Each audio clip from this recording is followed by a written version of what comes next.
Is it on? Mm, mm, mm, I think I'm on. All right. Great. Good morning. It's the Saturday morning. I'm feeling really good. I woke up at 4 this morning. And let me tell you how I woke up. This is how you know you're doing too much. And people like me out there who are workaholics and multitaskers know I was sitting in front of my couch last night watching sci-fi. I was watching something ridiculous. I don't know. Sometimes, actually, sci-fi is getting better, but sometimes they put a lot of crazy stuff on. Anyway, I was watching sci-fi and I was eating Chinese food and I had a cup of my favorite beverage, sweet tea.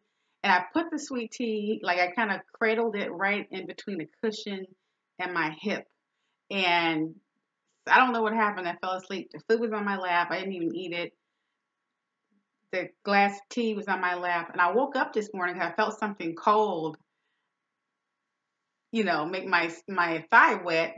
And I woke up like this, and it's like all this sweet tea all over my sofa and all over me. I have to do better. I'm doing too much. So I just put my food away. But getting up early actually got me going because I didn't, I slept most of the night on the couch just sitting up. So I just said I might as well take advantage of the day, right? The early bird gets the worm. So I cleaned up, organized, and did some stuff. Responded to some emails from my lender, my real estate agent. I just got on the ball and got stuff done. And now I'm ready for the next stage of my morning, which every morning I try to get up, especially on the weekends. I can go to the gym and do my little workout, and then I swim, go to my hot tub. That's my routine. That's my time. And then today I'm gonna get my nails done and all that stuff, kind of take care of myself. But then I'm gonna come back in and get some more work done because I have lots to do and prepare for before the new year. And then I'm gonna take a nap and then go out tonight with my friends. Ha! So that's my day. But I want to jump on and make a couple of videos. Things have been on my mind. I've been taking notes over the week on things that have come to me that I think you may want to hear from me. Things that may not already be out there in YouTube, and things to kind of help you understand my journey if this is of an interest to you, and just other things that are helpful in life. So, what I want to talk about in this video is ego and how ego can prevent people from achieving things that they want to do in life. Okay. And so I'm going to use a story. People love stories, and all of my stories are true and verifiable. And this story is about a man named Red. We call him Red. I hate that name, but because it just has some, colorist tendencies in it. But we call him Red. You know, Red was a businessman in my hometown in Greenville, Mississippi, who died about, I would say, 15 years ago. I was looking for the article that talked about him, and in another video, I'm going to post up. I'm going to talk about Rick some more because the article about him is fascinating. But I'll get to that in a minute. So when I grew up in Greenville, Mississippi, oh, let me go back a little bit too. So if you looked at one of my previous videos, I talked about how homelessness, and so the relationship between homelessness and lack of survival skills. So in that video, I mentioned briefly an episode in my life where I was homeless as a child because my father became addicted to drugs. All right, and he was driving around in a cab with my mom and my brothers and sisters and myself, and we were just driving around with nowhere to go. And this is in Chicago. So eventually we made it to Mississippi, and which is where I was originally born. So this is where this story picks up. So at this point, I would say I was about 11 years old. Yeah, about 11 years old. I remember my earliest memory of Red is of him riding down the street where I lived on a bicycle. Just, a Schwinn bicycle. And now Red was a character, and just by his appearance, he had this big old Santa Claus stomach. Very light complexion with a kind of a reddish tone to his skin. He had this crazy, wild red hair. I think Red was wearing dreadlocks before I even knew what dreadlocks were. His hair was just like everywhere. It was just crazy. And sometimes there would be like cotton stuck in it or something. And his shirts were always dirty and stained or ripped. And he always wore flip flops, no matter what the temperature was. He had flip flops on morning, noon, and night. And he always wore these baggy shorts that came down to his knees. Red had a crush on my mom. And so, and I hadn't figured it out until I realized that like almost 2 or 3 times a day, I would see Red riding by the house on his bicycle. And he would stop in front of our house and say, "Hey, where's your mom?" I said, "Oh, okay, go get her." "Mom, Red is here." And she'd go out there and talk to him a little while, and he'd give her a bag of peanuts. Now, let's talk about this. Red, on this bicycle, Red had a basket of boiled peanuts. They would Cajun boiled, salt and pepper. Sometimes he had honey on his peanuts or just plain old boiled peanuts. And I didn't like boiled peanuts. I like regular dry roasted peanuts. So, he would offer me a bag and I would take it. I would politely take it because I was taught don't turn down stuff that's free. And so I would take it and say, "Thank you, Red." He said, "Oh, you're just like your mom." So, that was the conversation. And my brothers and sisters would sit there and giggle and laugh at him because he looked so odd, right? And, you know, as poor as we were as children then, we could still laugh at people who looked odd to us. This is what kids did, I guess, and I guess they still do. So Red would ride around up and down all the neighborhoods. And we would never understand how was Red so fat when he rode this bicycle up and down the streets all the time. Like, how are you still riding around with this big old Santa Claus stomach? But he was always smiling. He was always sweet. And he always had a kind word. And he was happy with himself. You could just tell. Red would be on the north side of town, the south side. He'd go across the tracks to we call the white part of town. And then he would go down to Alexander Street, which was like the hood part of town. That's where you had all the juke joints and the bars and just the, nefarious activities. You would see Red over there too with his peanut bike. So eventually we called him the Peanut Man. So I remember when summer hit, like almost the first day of summer when we were all out of school, I would see Red coming down the street, coming down the street. And then you see little kids running around him saying, "Red, Red, Peanut Man, Peanut Man." That's all you saw. And then eventually all the different parents would come out of their homes and give him $1 for a bag of boiled peanuts. Just $1. Sometimes it would be $2 for like a double-sized bag. And he did that all day, all day. He never got darker from this Mississippi sun, and he never lost weight. Couldn't figure that out to save my life. Red was the same color from the beginning of summer to the end, and he was the same size, if not bigger. Now, let's fast forward to, I think at this point, I'm go from 11, 20, 25.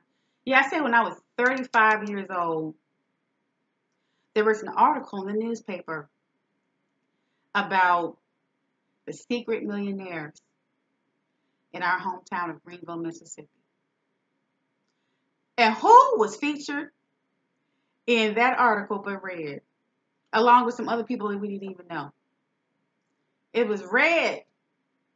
Now you get to understand something. Greenville is a very economically depressed area, all right, than the Mississippi Delta. Um, the majority of the population is African American.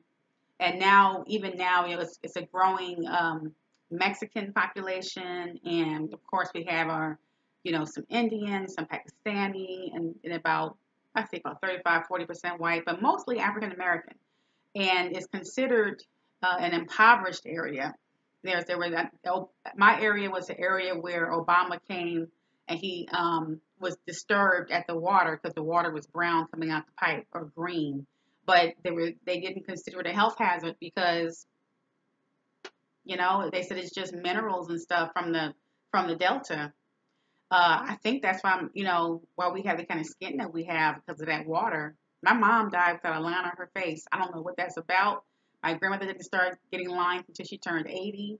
My grandfather died at 75. He had no lines on his face. So I think there's something in that water, as weird as it looks.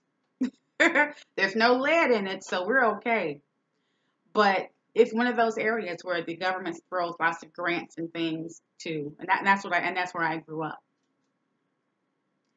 Red died and had a host of children inside and outside of his relationship with his wife and their wives. So that story is kind of vague because when people die, all kinds of folks pop out of the woodwork. So he had a wife or two, some children from different places, and everybody got something. And there was lots to pass out. Red spent his time selling peanuts most of his life on that bicycle. Now I don't know what else he did.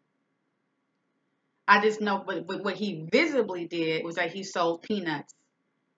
And apparently he had enough money from those peanuts to buy this mansion that nobody knew he lived in on the outskirts of town. And they showed a picture of it. So I'm looking for that article so I can show that to you.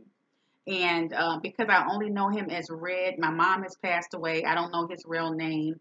My mom's friend Gloria just passed away, and I talked about that in one of my previous videos, in my wine video. So those are the two people who knew Red the most in my family, and I've been looking for something else to kind of come so you can see it for yourself. But I'll keep looking, and then when I do, I'll do a part 2 to this video. But he had this beautiful house. It was like 2 or 3 levels, white, beautiful lawn, cars, everything. So apparently he was just wealthy, and you never knew.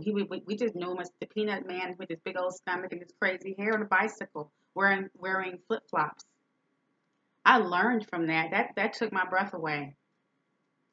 And even now I think, look at this man. He never showed everything that he had. He was very humble about it, very quiet. And he very methodically went about his business to earn money to create his empire, which he was able to leave to his various families. So that leads me to today and a lot of the criticism that I have received over the years for the things that I've done to earn money. Because I've done some crazy things too. And things that appear to be crazy. So I already told you about my chicken and fish stand, and I did stand out doing that in that demographic. I was surrounded by, Latinos and Latinas and some, and the rest of the people there were Native American or white, and not a lot of black people were there. And here I am with my chicken and fish stand, but it made money. And then, I've sold cornbread from my home. I've made and sold cookies. And I used to make barrettes for hair. I've done so many things over the years that started out as just side hustles that turned out to be very lucrative down the line. I actually need to sit down and write out all the things that I've done and talk about how it earned money. When I did these things, the people around me, either the person that I was dating, friends, even some family members, were very uncomfortable. So I remember when someone came to my house when I lived in Vinings. I advertised on Craigslist. And I think I advertised with a Craigslist. I had a Facebook page up. Yeah, I had Craigslist, a Facebook page, and I passed out flyers at different apartment complexes years ago. And I advertised that I made cornbread, any kind of cornbread, sausage cornbread, hot water cornbread, sweet cornbread. And I was trying to earn like $3,000 as a down payment for this nice dual seat scooter. I had taken motorcycle lessons, but I still wasn't ready to ride a motorcycle since I want to get myself a scooter with a 250 engine and let that be for a moment, right? So I just needed $3,000 to do this. I did not want to touch my savings. I didn't want to touch the income from my other endeavors. This was totally extra. So I said, what can I do because this is a totally superfluous purchase. Like it has no value in life other than to bring me pleasure. And I don't want to use my hustling, earning money for this. So I advertised. I remember I would go out after work and on the weekends, and I would make these flyers up and with pictures of cornbread. And I made colored flyers. I would not go into different complexes and place it in the door. I probably canvassed about 500 individual apartments, not apartment buildings, but apartments over over the space of about a month and a half. And I did it close to the holidays. Do you know? Oh, let me go back for a minute.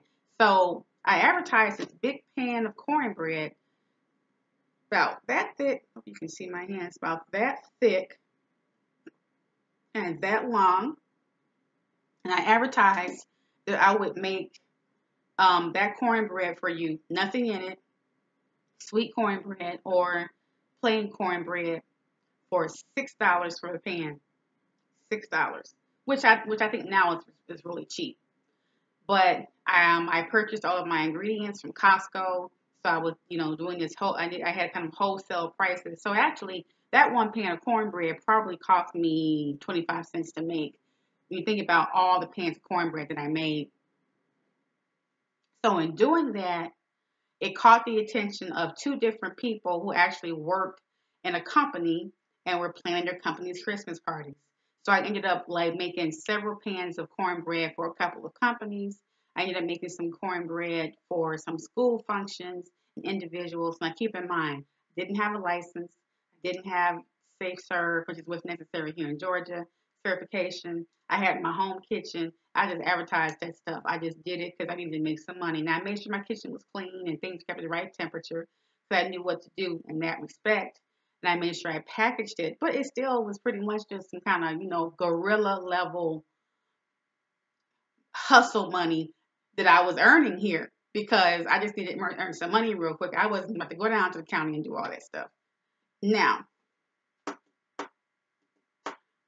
by the end of Christmas, by December 30th,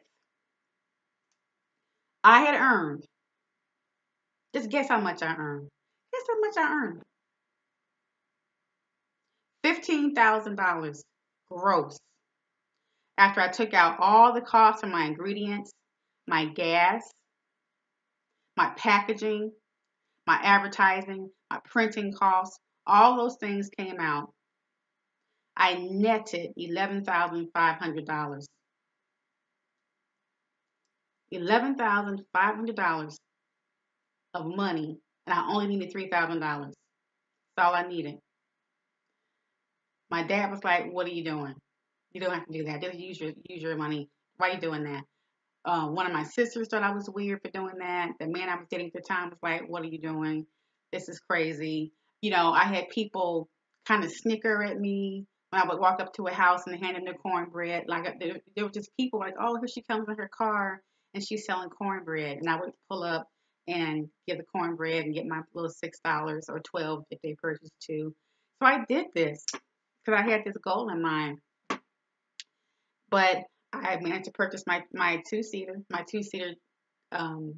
scooter, and then I paid my taxes. I always pay my self employment taxes. I don't play around with that because I want to have a good retirement and I don't want to be afraid of the IRS and all that nonsense. So I paid my little taxes on it, minus deductions, and then the rest I just put away in an account to be used. I'm probably using some of that now for this home and land purchase. But my point is that it didn't have the right appearance. It didn't have the right appearance. And I remember there was one particular friend who knew because I made cornbread for her church's function. And she kind of thought it was just odd. The person from her church ordered the cornbread from me, and my friend didn't know until I showed up in my truck with like all these, containers of cornbread. And I had made sausage cornbread, green pepper, onion cornbread, cheese cornbread, hot water cornbread, buttermilk cornbread, cake cornbread, sweet potato cornbread. I had all kinds of cornbread here, and it was good. It was nice and buttery. I had the vegan cornbread made with vegetable oil and Oh my word. It was a lot of work, but you know, I earned a lot of money doing that and just doing it part time after working on weekends. That's it, you know. And I actually still periodically have orders come in, and I have to tell people, "Oh, I don't do that anymore." But I'm like, I might bring that back up. That was pretty lucrative. I just don't have time now. I'm doing other things. But my friend from work was like, "Why are you doing that? You make good money, where we work. Why are you doing that?" And I said, "Well, I'm trying to buy some stuff that I want." And she thought, "Oh, that's just too much work. I need a life." Now, let's talk about my friend. My friend, and she's not going to watch this because she's not on YouTube like that. But my friend has a boyfriend. Just, let me go back. No, yeah, a boyfriend, a husband, and a boo. She has three men in her life. But why, in the space of 1 year, did this friend ask me to loan her money to pay a gas bill for her house, or her apartment rather? No, I need to correct that. House that she was renting.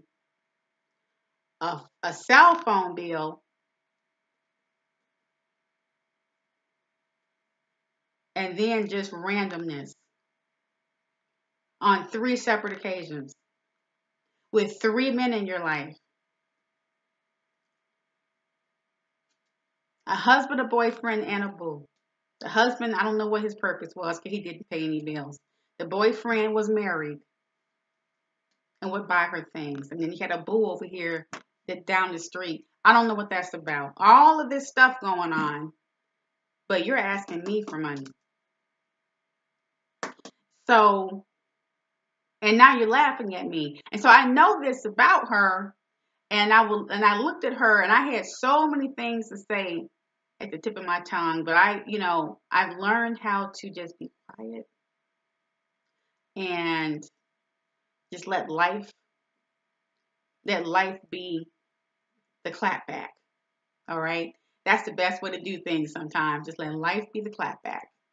And so I just smiled and said, this is just things that I want to do. And, it's important to me that I not touch certain things. And I want to do this, and I'm going to get what I want.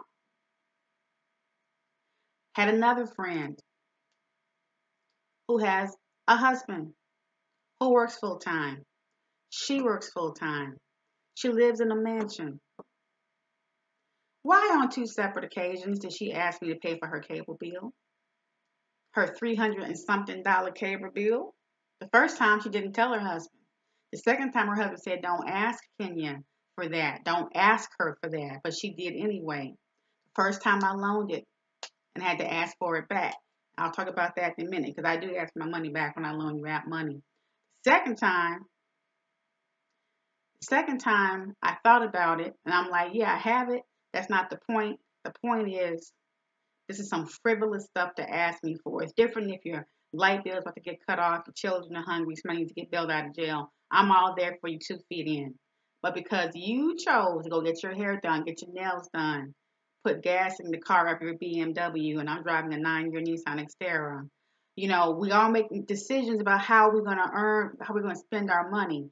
This person made decisions. Like I know, I keep dropping stuff. Like I know her lifestyle, right? And it's a beautiful lifestyle. But we make priorities.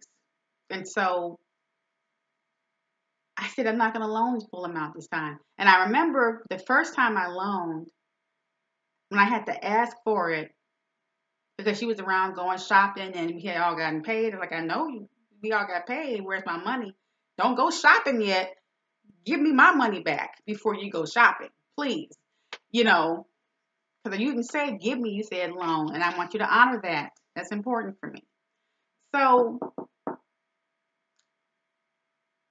I said, after the first time, I said, I'm not, if this ever happens again, I said it to myself, if it ever happens again, either I'm not going to loan or I'm only going to loan half the amount.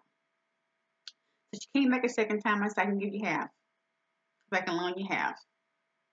She became offended. She said, "Oh, don't worry about it. I got it." Okay, great. And so that friendship has changed somewhat. And I'll explain that too.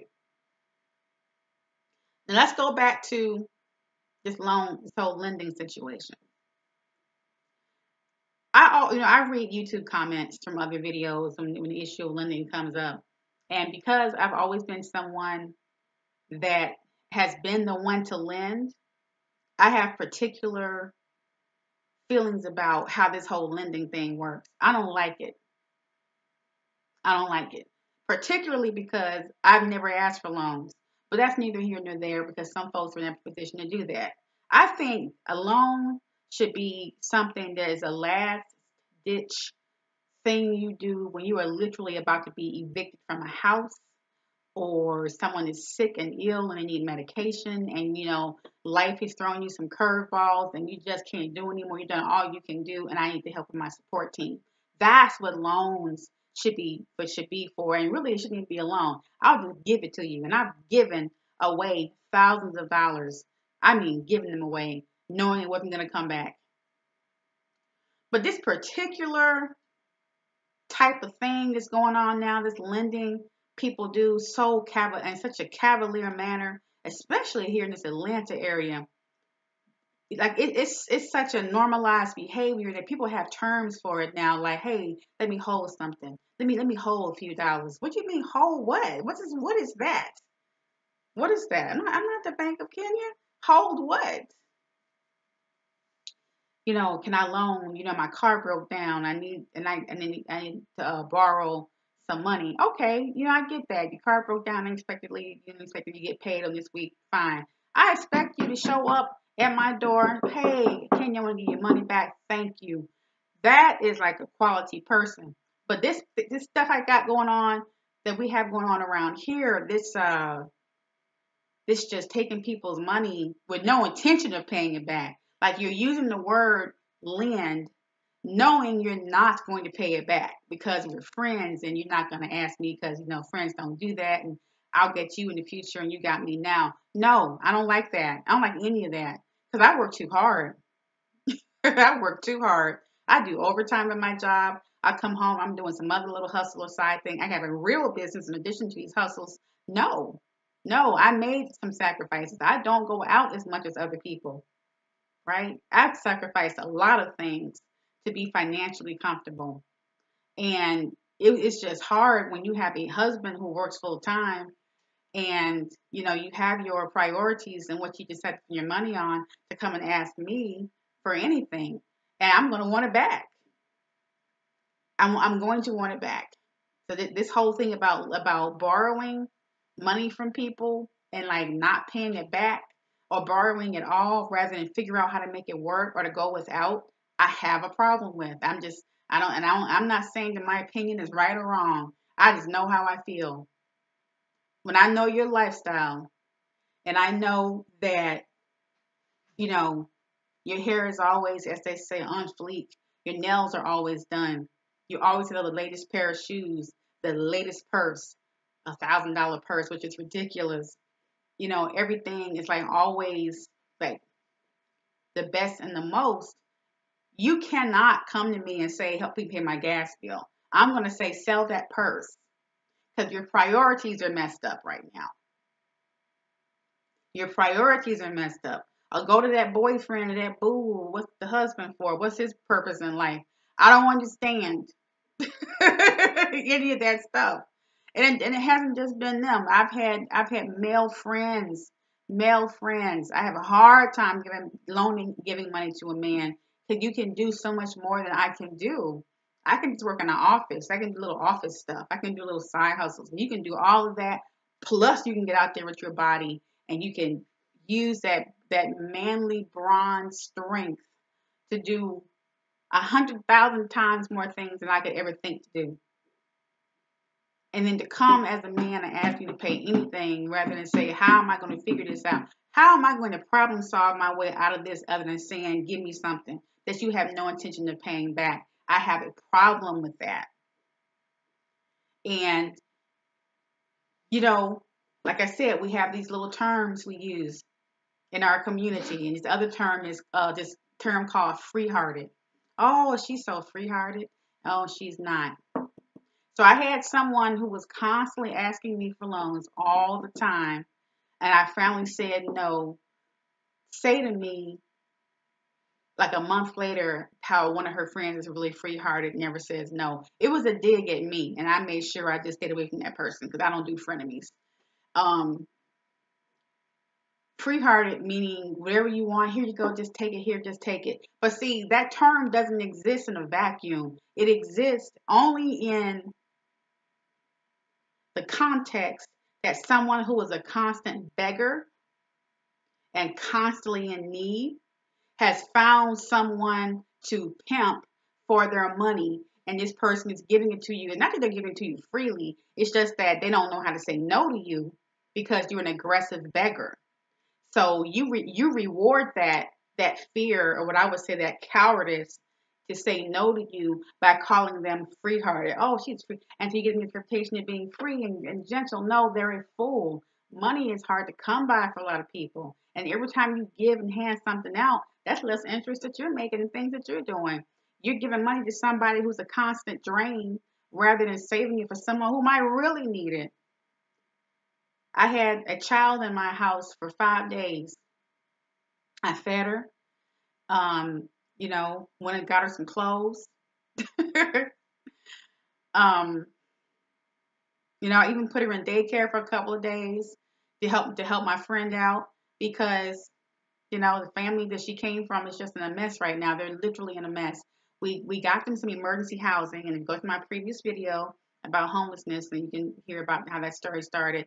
And they're all together again in one place, right? Now I'm working with the husband, working my contacts with him to help him get a job, and we're working with the woman to help her get some daycare and some other things going. So got them kind of plugged into the system, into the social services, and also plugged into help from family and friends. Because this is what we do. But because I started saying no to all these frivolous lending requests. I had the extra funds to help a real need. A real need. That's not called free-hearted though, you know? And except for this video, I do these things all the time. I just don't talk about it.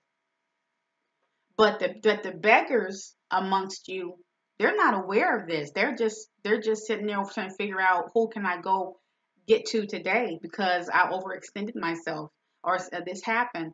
So as you can see, that's the issue with me. It is. That's one thing. I am a generous person, but I have a problem with that. But and even this situation goes back to the idea of ego, right?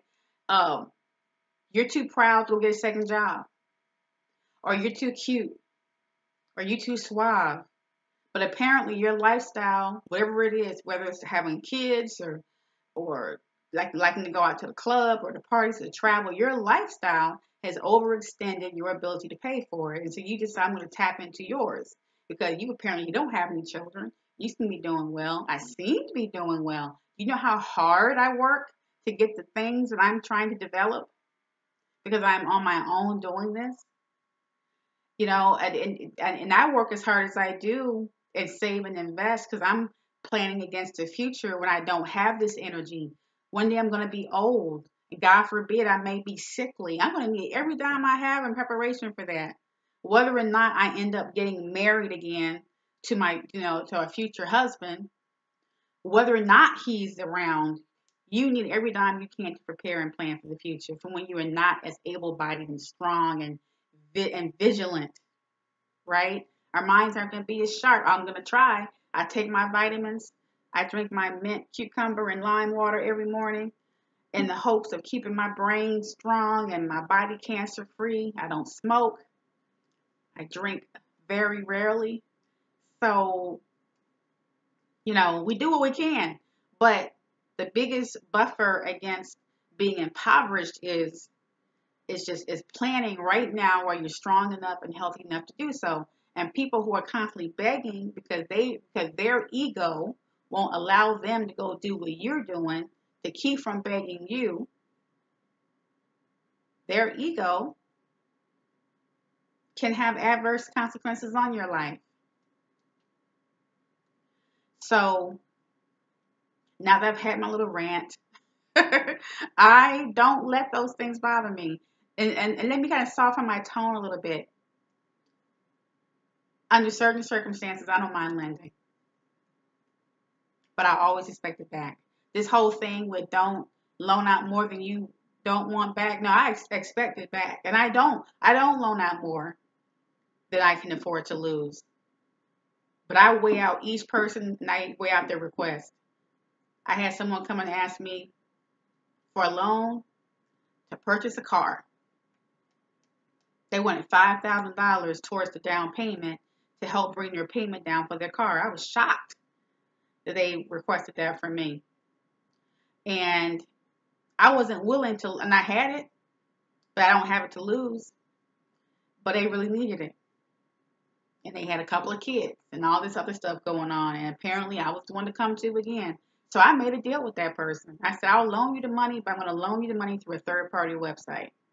And I'm going to post another video up talking about what that website is. There's a website out there where people who want to loan money and earn interest on it can, or want some kind of safe bet for their money, can put their money on this site. You pay some fees. They get passed down to the borrower. And you can loan to people through that site. She didn't want to do it.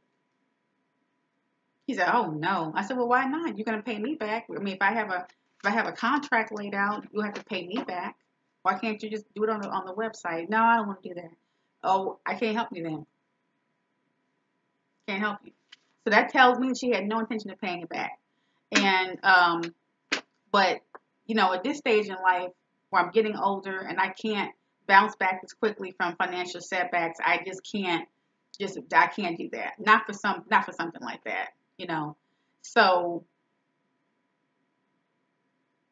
that person too had an opportunity to work. I actually wanted that person to work with me on a couple of projects that I was doing for myself to earn money, and she never had time.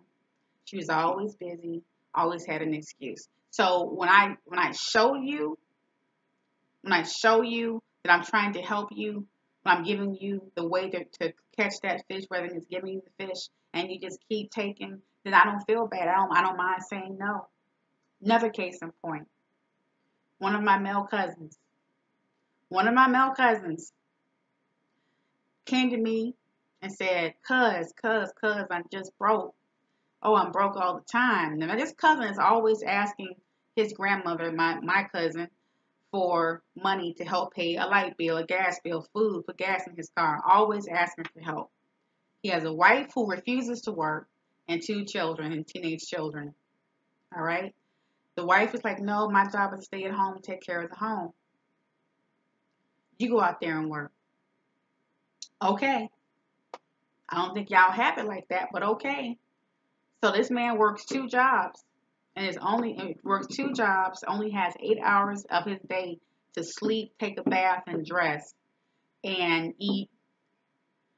And the other 18 hours of his day,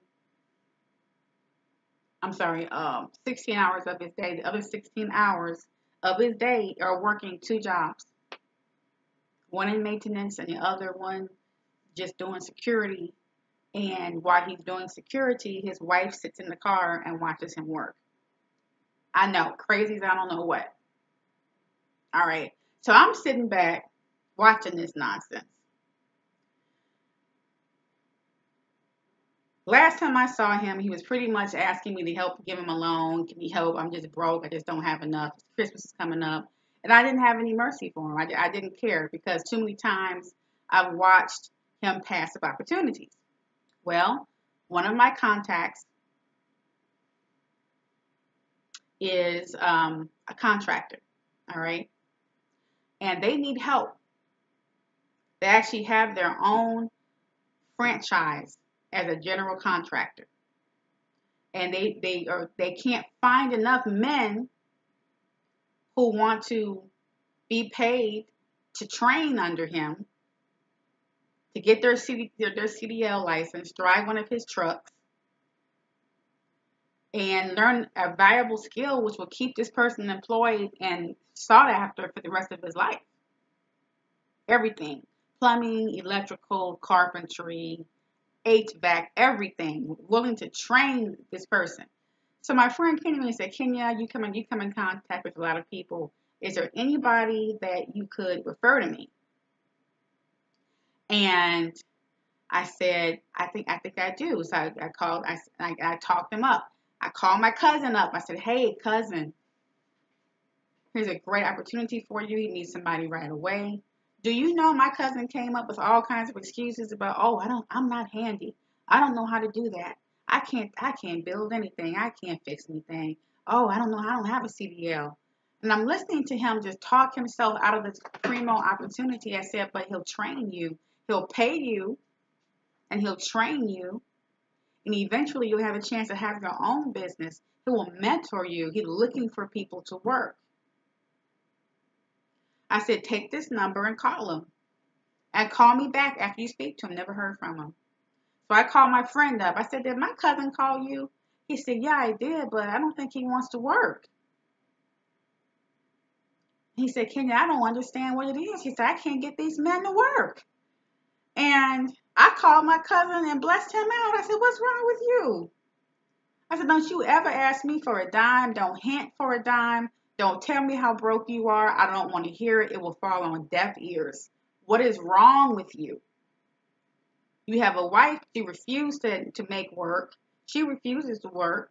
You're working 16 hours a day with declining health. This is not sustainable. You got 2 kids. This is not sustainable. At the age of 40, you're still living in an apartment. This is not sustainable. So I kind of fussed at him like a mother would. What are you doing? So I did nothing you can do. Nothing you can do. Right? So I don't know if it's lack of self-esteem or ego or what it is, but he just didn't want to do it and decided he'd rather beg. So this is what I've noticed and recognized in my time, that when you are somebody who's a go-getter and you got to get stuff done, you have goals in mind, don't let people's opinions and thoughts, comments and little remarks, those people are stupid. They just are. They're low achieving, ill-equipped for life, and have no standing at all to criticize you or judge you for decisions you choose to make. If you choose to go out there and stand up with a sign, and you're holding a sign out in the street advertising products, and that's your business to hold up and stand up and hold up signs. If you're out there selling bean pies on the street, if you're out there selling bottles of water, I respect your hustle. I respect your hustle.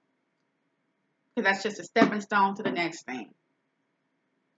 A stepping stone to the next thing. Because the people who are laughing at you and walking by you and making comments and snickering and shaking their head, most of them are so high up in debt they can't breathe. But their ego won't allow them to go out there and do what you're doing. That's it. That's all I have. Just want to talk about that. I feel like I'm missing something. Can't remember what I was going to say. Anyway, it's a long video. I didn't mean to be this long. I promise you I apologize. So anyway, like, share, subscribe, comment, have fun, and I'll see you soon.